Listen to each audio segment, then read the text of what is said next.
की जय।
कृष्णाय वासुदेवाय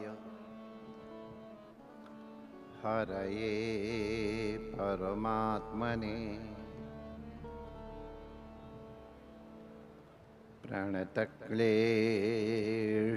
प्रणतक्लेशनाशाय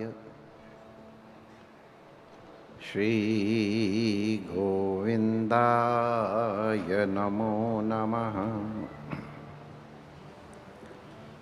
ठाकुर हमरे रमण बिहारी, हम हैं रमण बिहारी के। ठाकुर हमरे रमण बिहारी, हम हैं रमण बिहारी के।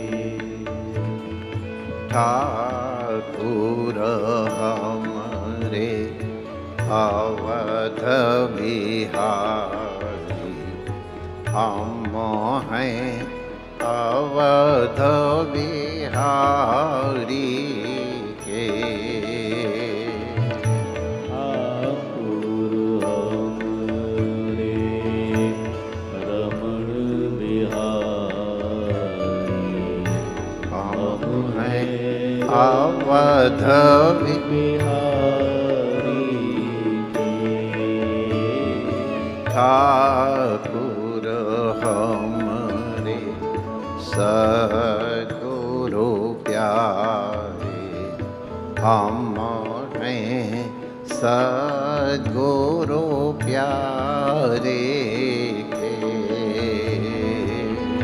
ठाकुर हमरे सद्गुरु प्यारे, हम हैं सद्गुरु प्यारे के।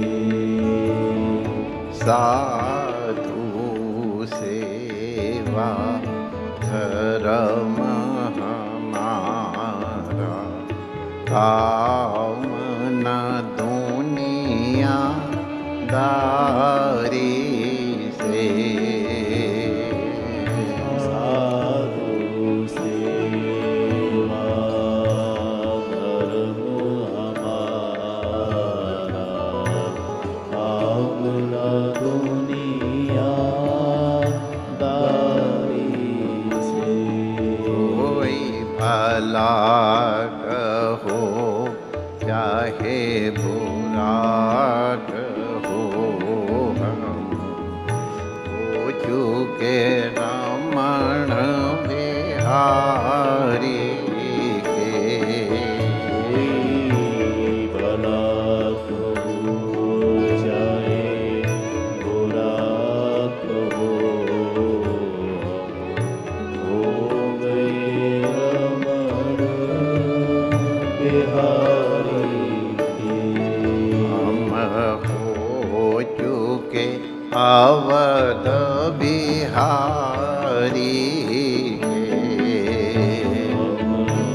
हो चुके अवध बिहारी के।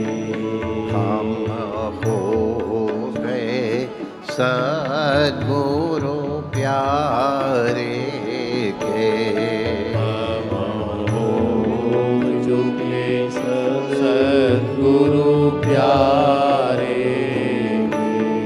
हम हो चुके रमण बिहारी के।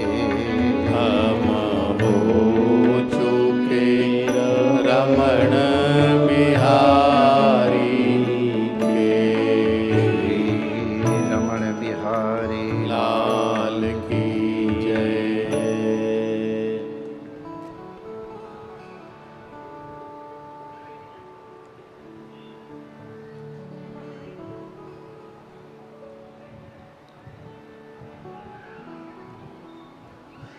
नारायण नारायण नारायण नारायण।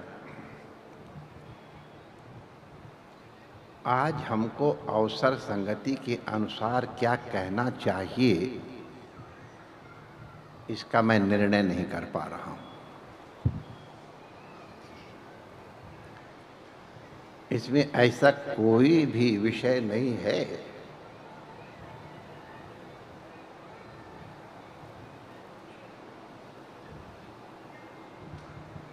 जो वर्णनीय हो।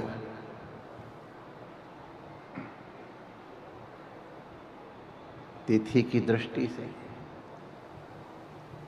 स्थान की दृष्टि से, वक्ता और श्रोता की दृष्टि से, आप सबकी दृष्टि से हम किसकी महिमा पहले बखान करें।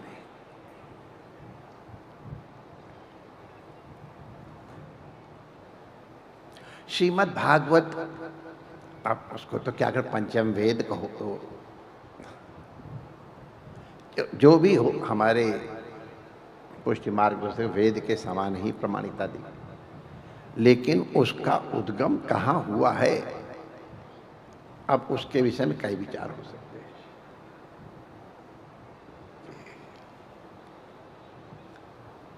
अमरनाथ की गुफा मानी जाए कि शुक्रताल माना जाए, अन्य स्थलों पर भी जहां हुई है, तो अब वो तो आर्ष ग्रंथ है, वो लिखा नहीं गया है। आप इसको कृपा करके स्वीकार कर लें।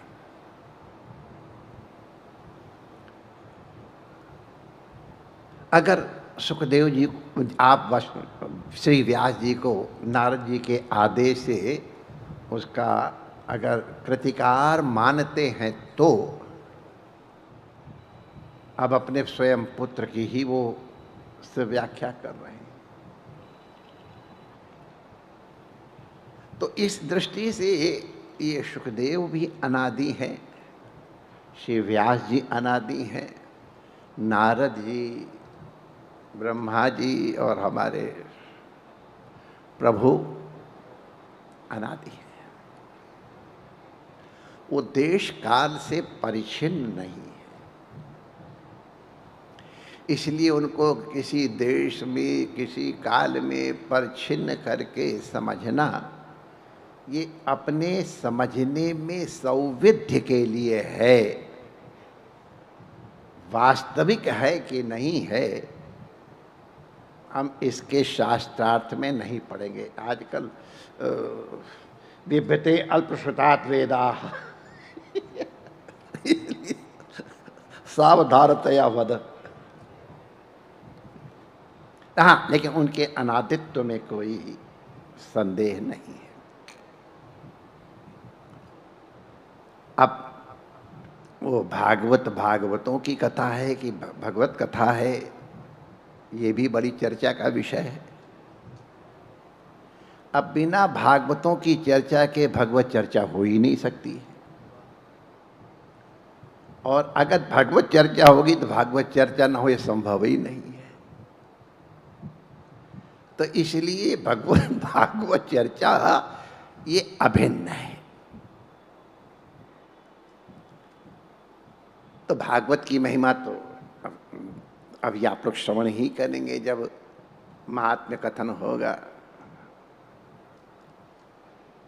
लेकिन एक विशिष्ट भागवत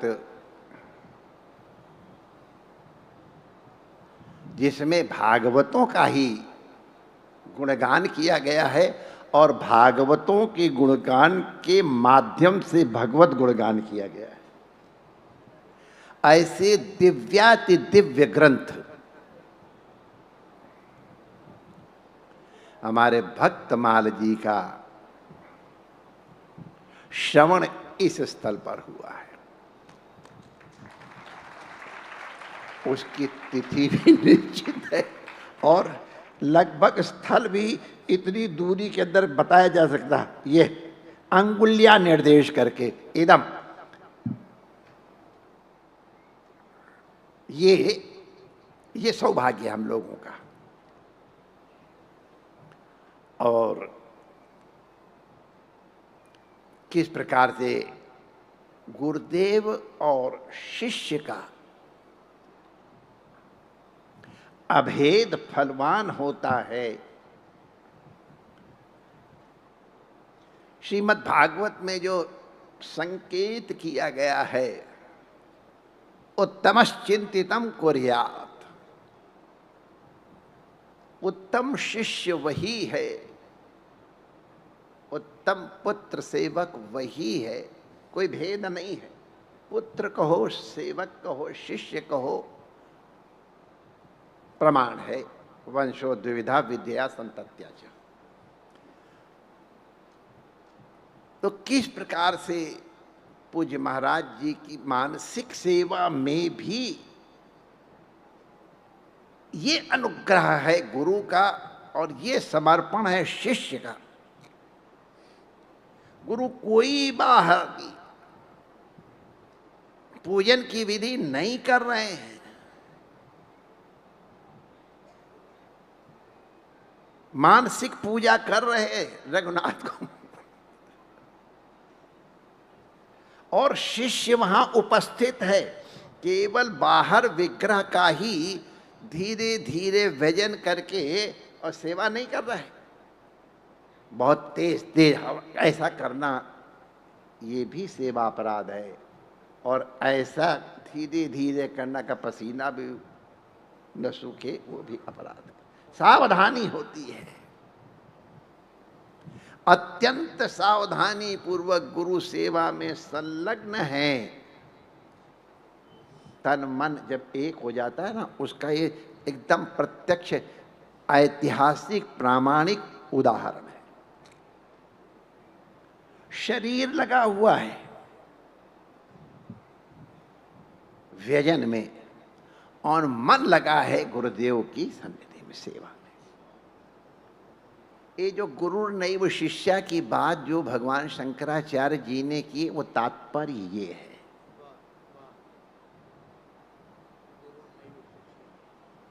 गुरु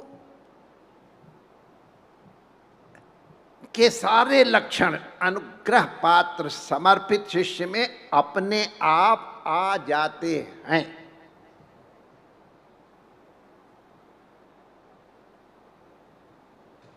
जैसे भगवत रूप हो जाते हैं, हमने देखा है, वैसे शिष्य भी गुरु के अनुग्रह से गुरु रूप ही हो जाता है, और इसी को अभेदानुभूति कहा जाता है। उपनिषद विद्या का तात्पर्य क्या है? उपनिषद का चरम अभेद है, तारतम्य है। हम असवेरे रबड़ती चले, वहां की अपेक्षा जयपुर उप है, नजदीक है। जयपुर से हम चले तो मार्ग में कैसे वो उप है, यहाँ जब द्वार पर आए तो वो उप है। अंदर जब प्रवेश हुए तब और नज़दीक आ गए। यहाँ से जब पूज्याचार्य चरणों को प्रणाम करने का सौभाग्य मिला, फिर उनके निर्देश से भागवत पूजन का अवसर मिला। ये सब उप उप उप होते जा रहे हैं। उप की कोई सीमा नहीं निर्धारित है। मथुरा से, दिल्ली से मथुरा उप है, मथुरा से जयपुर उप है, इसी प्रकार अन्य में जो मार्ग है। और यहां अब हम आचार्य श्री के उप हैं, लेकिन तो भी शारीरिक दूरी तो है प्राकृतिक रूप से। ये उप शरीर की दूरी भी सहन नहीं करता है। अगर शारीरिक भी द्वैत बना है, दूरी बनी है, तो ये उपनिषद नहीं हुआ। उपनिषद का यथार्थ तात्पर्य है गुरु उसमें बैठ जाए या गुरु में वो बैठे। यहां बैठने का तात्पर्य शरणागत हो जाए, अवेद हो जाए। क्योंकि गुरु में बैठ जाए कहने में तो जरा कुछ अपराध जैसा लगता है नहीं अपराध। शरीर दर्शन करने पे बैठना एक तरह से इतर रूप में लिया जा सकता है। हम उसको संभाले थे, गुरु उसमें बैठ जाए। तो गुरु और शिष्य में अभेद, यही उपनिषद विद्या का चरम है, परम है। और उसके साक्षात दर्शन हम लोगों ने परम पूज्य नाभा भगवान जी में दर्शन किए। गुरु जी का ध्यान सेवक को तूफान से बचाने में न जाए, वो गुरु ठाकुर सेवा में लगे रहें और उनके अंदर की भावना जान करके। और अरे तो बहाना है, भजन ऐसे कर दिया, ऐसा कुछ नहीं कि उनका संकल्प हो तो तूफान क्या न जाने क्या हो जाए। एक नाटक कर दिया, चलो तूफान से बाहर हो गया जहाज। गुरुदेव आप ठाकुर जी प्रतीक्षा कर रहे हैं, आप उनको माल्यार्पण करिए। वो किनारे आ गए। गुरुदेव कृतार्थ हो गए। आपको लगता है शिष्य कृतार्थ होता है, मैं आपको प्रामाणिक रूप से कहता हूं गुरु भी कृतार्थ होता है।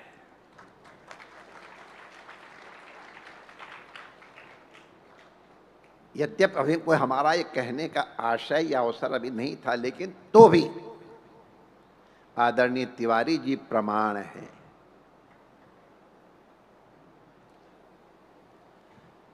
अभी कोई कल्पना भी नहीं की जा सकती थी। और उस समय अब उस दूरदर्शी कहें या भेददर्शी, जो भी आप विशेषण लगाओ, क्योंकि वो आत्मदर्शी है ना, तो आत्मदर्शी को सब कुछ दिखाई पड़ता है।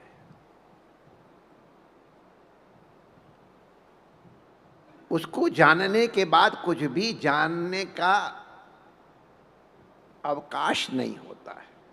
तस्मिन् विज्ञाते सति सर्वम विज्ञातम भवति, ये प्रमाण है। तो बहुत अधिक व्याख्या उचित नहीं है। उतने वर्षों पहले एक अत्यंत अत्यंत विश्वस्त व्यक्ति को प्रामाणिक रूप से लिख दिया, इनको आचार्य पीठ का उत्तरदायित्व देना। जिसको उत्तरदायित्व देना उसको पता ही नहीं है। अब ये कैसे प्रमाणित, अब वही जिसको कहते हैं ना कि तस्मिन् विज्ञाते सति सर्वम विज्ञातम भवति। अब वो पहले जाएंगे कि ये पहले जाएंगे, कोई निश्चित है? लेकिन कहा नहीं, ये रहेंगे और इस पीठ की कायाकल्प करेंगे, इसलिए उस समय लिख के देंगे। ये गुरु की कृपा है, आचार्य की कृपा है। इतने दिन पहले लिख के धर गए। और दूरदर्शी मालूम होगा संभवतः उनको, अब तो जैसे कि वो सर्वज्ञ ही होते हैं आचार्य। देखो, आचार्य पीठ की एक गरिमा होती है।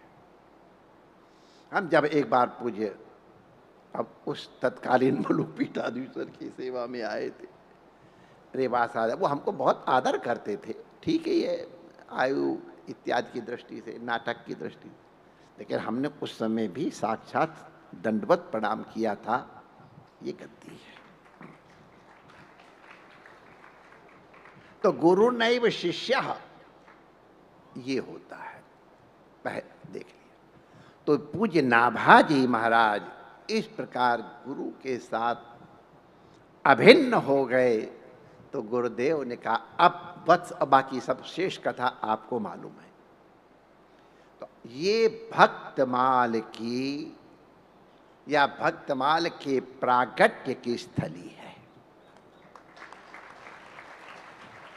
कोई भी शास्त्र लिखा नहीं जाता है, लिखा ही नहीं जा सकता और पढ़ा भी नहीं जा सकता है। बिना कृपा के लिखा नहीं जा सकता है, और जब तक गुरु कृपा न हो तब तक शास्त्र का भाव अवबुद्ध होता ही नहीं। गुरु शुश्रूषया वेद्या, गुरु शुश्रूषा से ही शास्त्र अवबुद्ध होता है। अब आप लोग तो सुनते ही रहते हैं कि कैसे कैसे अपने बड़ों का नाम लिया जाता है कि उनकी कृपा से हमको ये इत्यादि। तो हम प्रसंग इस प्रकार से कह रहे थे, ये हमको निश्चित मालूम है, ये आज का, और हमको प्रसन्नता है। हम जब बहुत अल्प आयु का शरीर था हमारा, उस समय हमने इतनी भक्तमाल की कथा कभी नहीं सुनी थी। बहुधा हमको पता भी नहीं था। एक बार तो पूज्य नारायण दास जी महाराज भक्तमाली जी से मैंने कहा, भक्तमाल को पढ़ना पड़ता है क्या? ये भाई सत्य आप लोग सामने निसंकोच अपनी मूर्खता या न्यूनता प्रकट कर रहा हूं। तो बड़े प्रेम से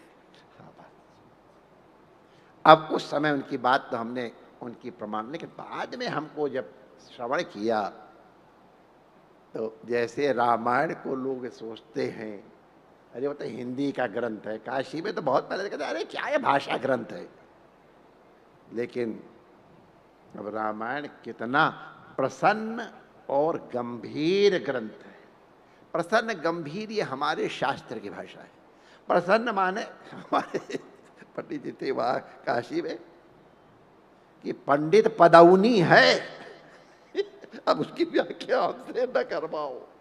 ये बनारस वाले लोगों के लिए रहने तो बड़े बड़े पंडित में लटके रह जाएंगे। भाषा ग्रंथ है। उसी प्रकार हमने दर्शन किया, श्रवण किया। ये भक्तमाल भी पढ़ा नहीं जाता है, भक्तमाल लिखा नहीं गया है। गुरु के आदेश से, अब गुरु का आदेश या आत्म आदेश एक ही हो गया। जब गुरु शिष्य में कोई भेद ही नहीं रह गया है, तो भी गुरु के आदेश से। अब शब्द प्रयोग कर रहा हूं, लेकिन सावधानी से इसका प्रणयन किया गया। ये प्रकट हुआ है, भगवान श्री कृष्ण प्रकट हुए हैं। हाँ, लेकिन हमारे कई लोग कुछ और कहेंगे, ठीक है। तो ये भगवान के भक्तमाल अवतार की प्रसूति भूमि है, और उस परंपरा के आचार्य श्री छिन्न परंपरा चल रही है। गौरव है इस परंपरा का, समय के अनुसार, लेकिन चल रही। हम लोगों ने सुना यहाँ कौन नहीं आए, सारे बड़े बड़े तो महापुरुष यहाँ पधारे हैं, अरे कबीर और विवेकानंद जैसे महाराज लोग भी यहाँ भी पधारे और तो सब आएंगे ही। और अभी भी वैष्णवों का ये सर्व पूज्य आचार्य पीठ है। न जाने कितने द्वाराचार्य यहां से निकले हैं। ये जगत गुरुओं की खान है। कितने जगत गुरु यहां से प्रसूत हुए हैं, हो रहे हैं। ऐसे महत्वपूर्ण स्थली पे पूज्य पूर्व आचार्य श्री के नाटक के बाद और वो सब वो लिखा हुआ हमारे शास्त्र में, न तस्य प्राणा उत्क्रामन्ते अत्र, कहीं कहीं आते जाते तो नहीं है। ये तो हम कहे कि वो आचार्य हैं, उस विग्रह में थे, अभी इस विग्रह में आ गए, इसके पहले नाभदास जी में थे, उनके पहले उनमें थे। तो ये हम लोग केवल एक नाटक जो हमने शब्द की प्रयोग किया है वो कोई बहुत गड़बड़ नहीं है, ठीक है, प्रमाण है। तो उन महापुरुषों की प्रथम स्मृति तिथि के ऊपर, और ये उन गुरुजनों की कोई लीला थी। पूज्य महाराज श्री को, आचार्य श्री को ज्ञात है। हमने कहा था हम आएंगे नहीं, पीछे देखेंगे, लेकिन फिर प्रेरणा हुई, नहीं तुमको तो जाना ही पड़ेगा। और बलाद अपनी योजिता के समान कहो या अपने कहने में क्या नुकसान, वात्सल्य भाव के कारण कहो, जो भी क्या क्या नुकसान है। हम बाध्य होकर के आए और उपस्थित रहे भगवान की कृपा से। और उसके बाद आज कितना इसमें चार चांद लग रहे हैं, ये हम काहे को कहें। आप लोग कहो, देखो और कहो, मेरा कहना उचित नहीं लगता है। हम जब यहाँ उस दिन पधारे थे, परिक्रमा कर रहे थे, हमने लगता इस भूमि की कुंडली बदलने जा रही है। उसी दिन हमने मन देख लिया, कुछ जगह जब देखी थी ये जगह इसकी कुंडली बदल जाएगी, और कुछ दिनों में ये स्थल दिव्य तो है ही, भव्य भी हो जाएगा। और उसकी शुरुआत हो गई। तो ऐसी पुण्यतिथि या प्रथम पुण्यतिथि कहो, स्मृति तिथि कहो, लीला तिथि कहो, हमारे यहाँ नाटक की तिथि कह लो, बहुत मुख्य अवसर है। और हमने बिना ही क्या, हमने हमारा जब पहले ही दिन आएंगे अपने समय पे। लेकिन एक और बहुत बड़ी विशेषता है, आज की प्रथम तिथि वार्षिकी पे श्रीमद् भागवत कथा का श्रवण कराने का सौभाग्य मिले, ये भी कोई कम प्रारब्ध की बात नहीं।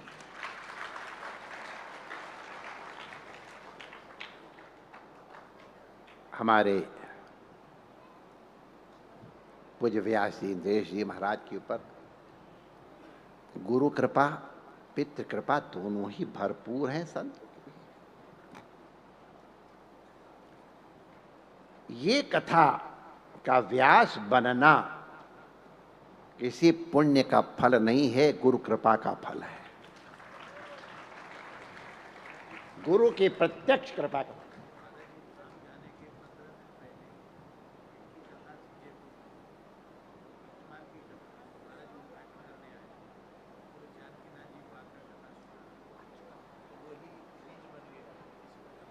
देखो पूज्य महाराज जी हमारे भाव को कैसे दृढ़ कर रहे हैं। भगवान पूर्व आचार्य श्री बड़े अनुग्रह, बहुत अनुग्रह देने वाले थे। कोई भी आयोजन हो, हर जगह पहुंचा, गौ सेवा हो, विद्यालय सेवा, संत सेवा हो, उनको देख के स्पृहा होती है। इतने बड़े स्थान के आचार्य, इतने बड़े विद्वान, और फिर भी नम्रता। तो वो जयपुर में गए हुए थे लीला संवरण के कुल 15 दिन पहले, 1 महीना भी नहीं, कुल 15 दिन पहले मैं ये मन में सोच रहा था कि महाराज स्वयं भी सुना सकते थे और भी जिनके बड़े बड़े नाम हैं, एक संकेत पे महाराज जी के दौड़ते चले आते, महाराज अवश्य आऊंगा। ये भगवान इंद्रेश के ऊपर अनुग्रह कैसे हुआ? तो हमको पता चला कि अपनी लीला संवरण के 15 दिन पहले जब ये वहां शायद भक्तमाल कथा कर रहे थे, भक्तमाल कथा कर रहे थे, तब उन्होंने अपने श्रीमुख से कहा था आना और कभी जानकी नाथ को भी अपनी कथा सुनाना। तो ये उनका अनुग्रह जो मैं कह रहा था, यह गुरु का अनुग्रह ले और अधिक प्रमाणिक हो गया। भगवान की कृपा है, कोई बात मुंह से निकलती तो प्रमाण मिल जाता है।